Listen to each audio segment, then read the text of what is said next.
All right, thank you. Welcome back, folks. We are continuing work on our Tuesday, March 11th.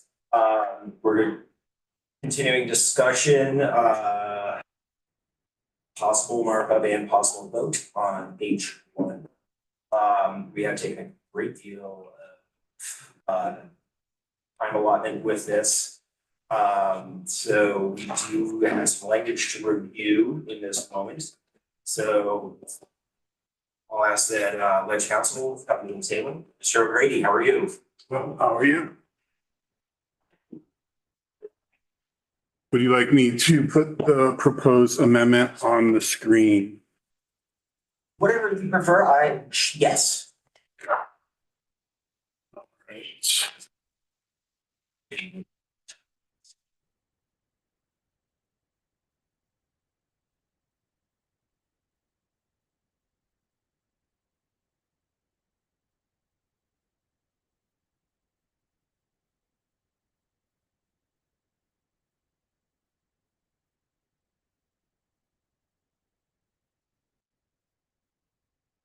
So this is Mike O'Grady with Legislative Council. In front of you, you see a strike all amendment to H1, an act relating to accepting and referring complaints by the State Ethics Commission. I'm going to walk you through text that is unchanged, provide the context for what is changing and why. Any questions? So this is Sec 1, previous A 1223. It's the procedure for the State Ethics Commission to accept and refer complaints. And you can see that they have authority to accept complaints regarding all three branches. And then you see that there's a preliminary review by the executive director. And then there's a referral of complaints to the relevant branch of government.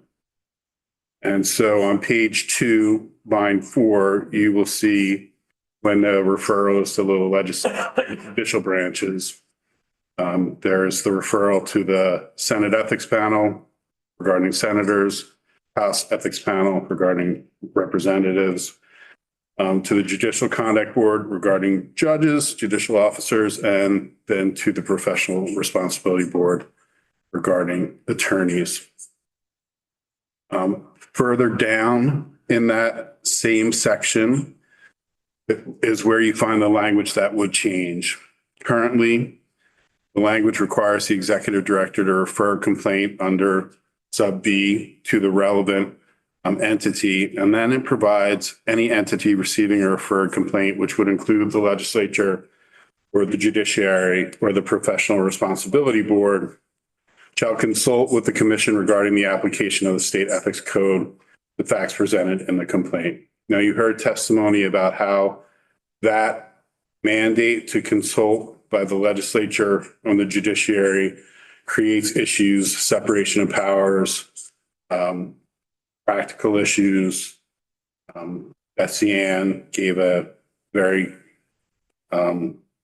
detailed summary of her concerns. So instead of that mandated consultation, when the executive director refers a complaint under subdivision B4, so to the legislature or to the judiciary or to attorneys under the Professional Responsibility Board, the director specifies the application of a state code of ethics to the facts presented in the complaint and includes a recommended action. So there's still the input from the State Ethics Commission, still that opportunity for messaging on consistency of the state code of ethics. It's just not a mandate to the legislature or the judiciary to consult with the commission. For all other complaints, except those in B4 and B5, those are, again, the legislature, judiciary, and B5 is municipal. The entity receiving a complaint shall consult with the commission regarding the application of the state code of ethics, the facts presented. And then the last changes on page 4, lines 6 and 7, any advice the commission provides during the consultation process shall be confidential and non-binding on the entity. It would take effect September 1st, but because the changes you made last year are also taking effect on September 1st, the effective date of this needs to supersede those provisions that conflict with the language in this act. And so that's what that second part of the effective date does. It doesn't eliminate what you did last year, but if anything from last year conflicts with this act controls.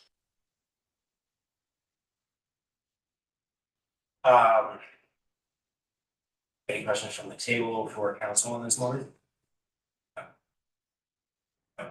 Thank you for that run through specificity. I have a clear understanding of what this is doing in the structure.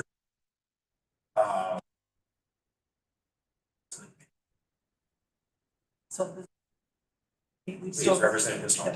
so we still have the jurisdiction or the authority amongst ourselves. Yes. And consult, but you don't have to. Not do. Correct. You will receive a recommendation on application of the code from the commission, Right. but there's no mandate that you consult with them. Beyond that, Right. they still have an eyes on, but beyond that, that's it. Yes. Representative Hooper Burlington. So the commission is now relegated from a deliberative body to a consultative. What do you mean by deliberative? Well, but they are not making decisions on complaints that come forward or making recommendations. Well, they never had authority to make decisions for the legislature or the judiciary. It just changes the way that the consultation is made so that there isn't a check or a condition on that application of the constitutional authority of the legislature and the judiciary. It's now just a directive to an executive branch agency, which you do all the time. You tell executive branch agencies to do things all the time. Because that's your authority, because you're the supreme lawmaking and policymaking body. You tell them when they refer a complaint to provide their recommendation at the time of the complaint. Of the referral. So.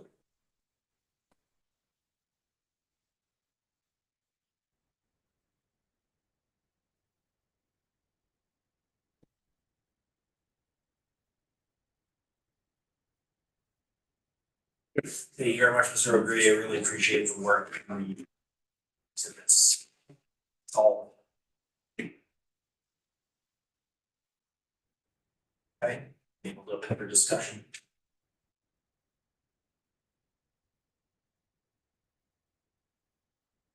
Okay, Mayor, I have some things to say. Representative Waters Evans. Thank you. You know, this whole thing has made me fairly grumpy. And it's not because I know that we talked about when we heard testimony, both from Betsy and Director Stiverett about the two sides of what this represents, right, to make this decision. I don't think it matters what it looks like. You know what I mean? Like, I don't think it matters what it looks like to the public. I think it matters what it is, like what the actual situation is. And what I've been concerned about from the get-go, I mean, first of all, of course, the Constitution, right? That's why we're all here. But the other thing I was really concerned about, and still I'm kind of concerned about, to be honest, is that this is somehow eluding the purpose of what we've already done, that we agreed is I know not every single person that we have this law, that is a current law, that was something that was important to us or meaningful to us on behalf of the people that we represent. And so I felt annoyed at the fact that it seems like we're backpedaling on this. I do feel better because I spoke to the lead sponsor of the bill and he said there's a resolution. I believe our committee members, where that's been members of the House Ethics Panel are introducing to make the process of the ethics panel a little more transparent, which makes me feel better. Anyway, that's what I have to say for now. Thank you. Representative Hango. So let me just build on that. So essentially, the ethics panel is, this is approaching a little bit. So they're gonna use a resolution that will more effectively police ourselves. Well, I don't want to answer for them. It's HR 6. It's on the General Assembly website if you want to look right now. Maybe Ellen can help it quickly on our community. But it's with the rules. I see a hand up in the gallery, council. So it does several things. First, for purposes of transparency into the panel addresses complaints, there's going to be closure complaints that will be made public, that will describe what the complaint was, the action that the panel took, and any final relief or discipline that was ordered.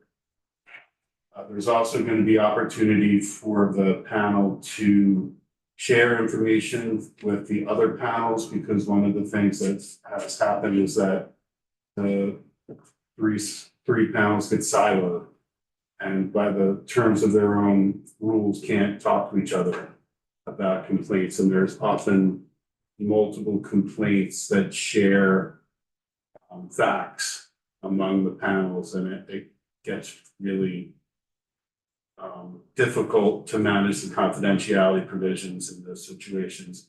And then last, when there is an ethics complaint that is known to the public from other sources, and there's questions about how that complaint is being addressed, the resolution would give the panel, specifically the chair, the opportunity to talk to the press, the media, about what the panel is doing in relation to that complaint. So that's a matter that maybe would already be in the press, and right now Yes. they can't respond to. Yes, and the example that you all know is the issue between Representative Morrissey and Representative Carroll, which was in the press for months, and the ethics panel could not comment on what they were doing or how they were going to address that situation. And it seemed like they weren't doing anything, which was far from the case. Gotcha. Thank you for explaining that. That's clearances to the chair. Right. But, I don't know if it accomplishes every single thing that people want, but at least it makes me feel like there's not the perception of an effort towards transparency, but a natural, like a natural doing something as opposed to just saying. But I guess we'll see. Hands? Senator Nugent. Just to say that I support the HR one, and I appreciate the separation of powers argument. That makes a lot of sense to me. And there are just some process in place that can get in our ethics and also just lower very. Okay.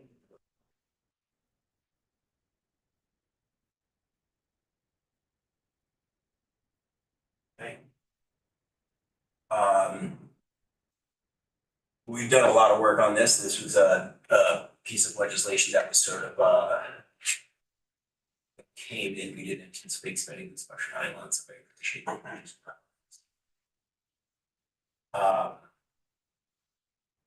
And if there is no further discussion, I'd like to make a motion. Yeah, I'd like to just say, I mean,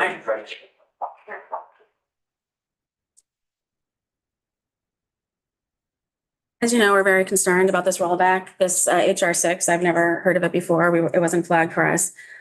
But when it comes to separation of powers arguments, I think I'm getting the impression that there's a feeling that there's two opposing sides to this, and that you're just hearing two people battle it out, which I don't believe is the case reality, but I believe that that's the way it's presented to you.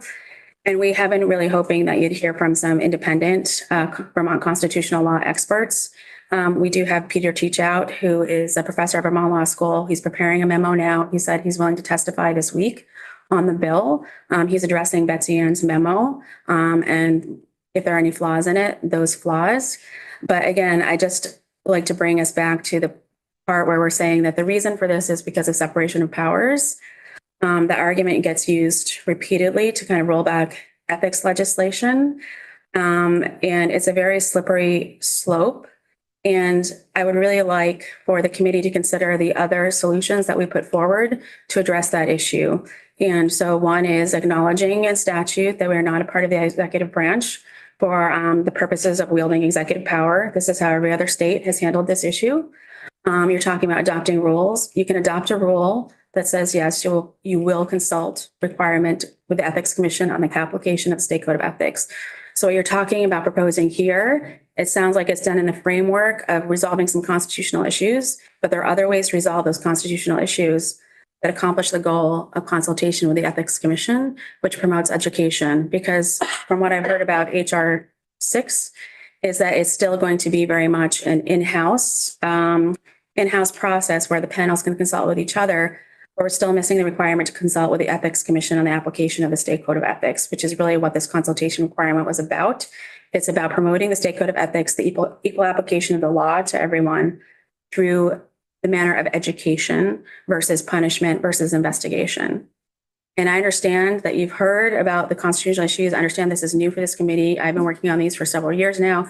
Everyone who's been working at ethics legislation is obviously going to be much more familiar with them. But we have not really had any true independent experts here. And there are other ways to resolve this issue other than giving exemptions to the legislature, which is not only a bad look when it comes to the public, but it's a very slippery slope with undoing all of the work that we've done in the past. Because the position the Ethics Commission has come, and legislators, Republican legislators are the ones who really push for the Ethics Commission to be set up. I think that maybe has been lost in the conversation at some point in time. It turned into like, this is a Democratic discussion about ethics, but that's not the where it started. But it seems like we're gonna have a situation where the Ethics Commission really only oversees the executive branch. And when I say oversees, I use that term loosely. And this has been the entire argument for the Ethics Commission approach to this, and the legislature's approach up until this point is that the law has to apply equally to everyone in all three branches. And what this is doing right here is really undermining that principle, which undermines people's faith in government. Representative Nugent. Just a clarifying question. So, whoever looks at the issue first, do you agree that that is a power? A power? Yeah. I guess I need more details. You say look at the issue first. I don't think it's a power. I think it's maybe a responsibility.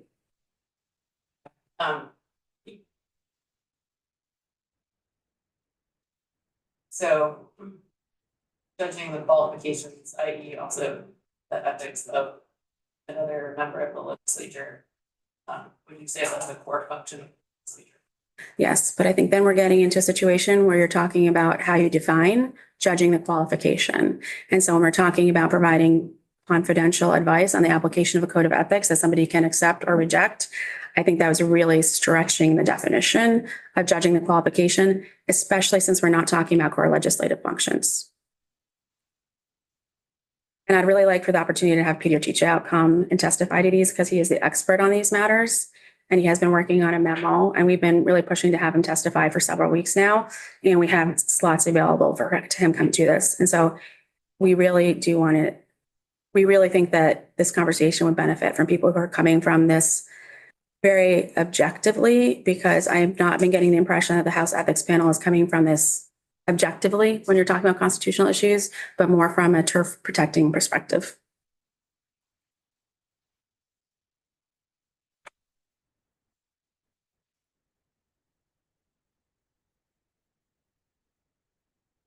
I find this discussion to be fulfilling. In a timeline where we either do something or we can't do something. Correct. And our schedule does or does not allow hearing more testimony from an independent individual. There is also another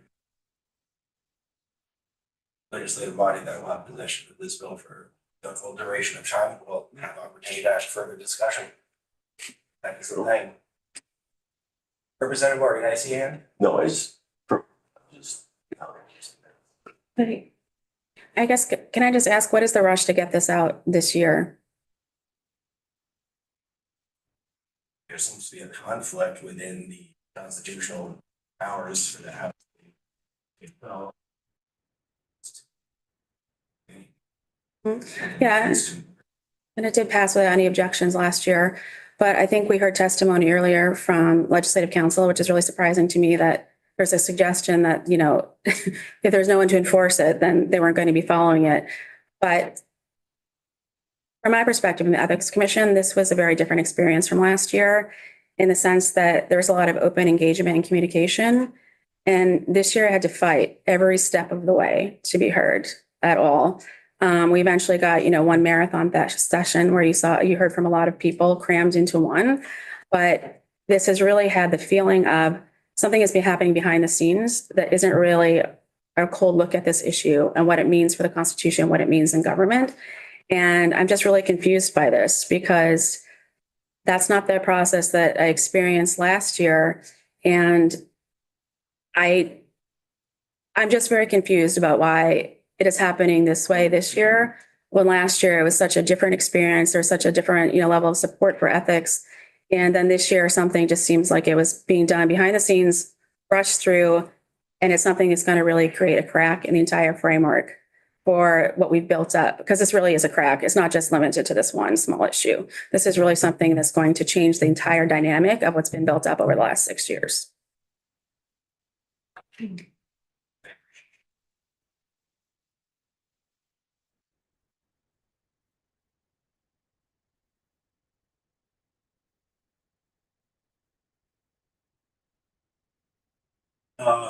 So.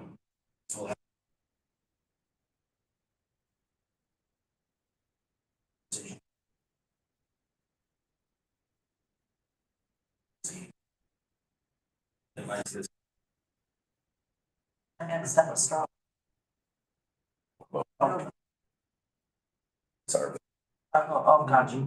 Representative Hagan. I just want to say something that I feel like we had an issue before us that needed to be clarified prior to this September 1st deadline. And that was our impetus to pick this up, this bill that was written to us, referred to us rather. And I feel like this amendment adequately addresses that issue.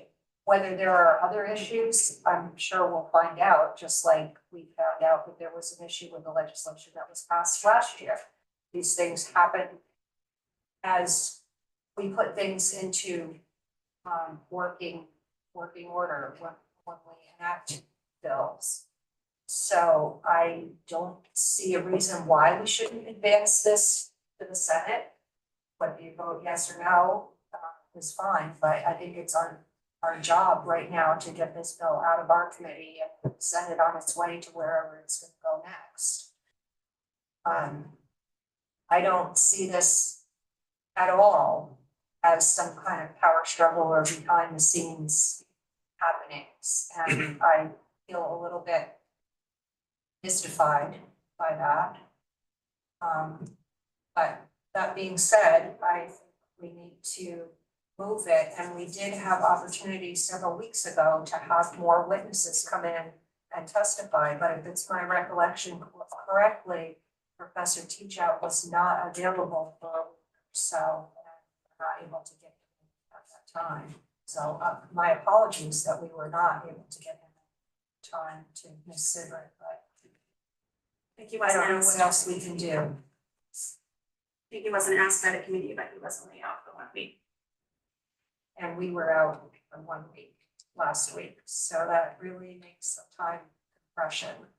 And, you know, with any other bill, it's like everything else, we can talk about it forever. And maybe still be in the same place. But we have a deadline looming and it's Friday. Okay. Thank you. All right. Sure. I just wanted Council member representative. I just want to note in section 2 in the effective date, somehow the year dropped out. It should say this act shall take effect September 1. 2025. Oh, yeah. 2025. It's only Shall we take September one one. per? Yeah. Yeah, I didn't remember seeing that now. No, correct. So we have cut it off. Well, you can vote contingent on that change. Okay. You can do it either way. Okay. Who were the purpose of the points? I don't particularly like the idea of advancing legislation that has the primary parties involved at sort of loggerheads with each other. But I do respect our Senate compadres for being able to continue to bear it out and bring it back for a conference if necessary, so.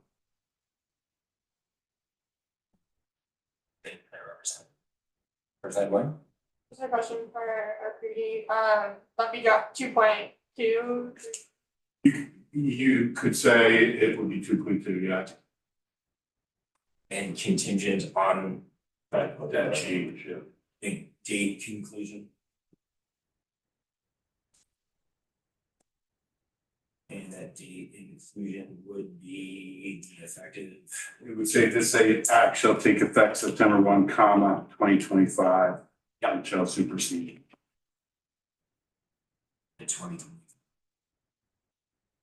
Sir.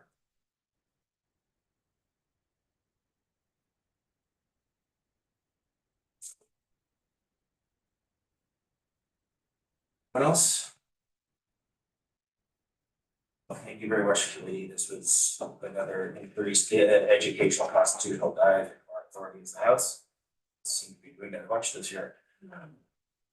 All right, so with that, last call, comment, further discussion. So I'm going to move that we find H1 2.1 with adjusting the date to 2025 contingent. I move that we find this favorable.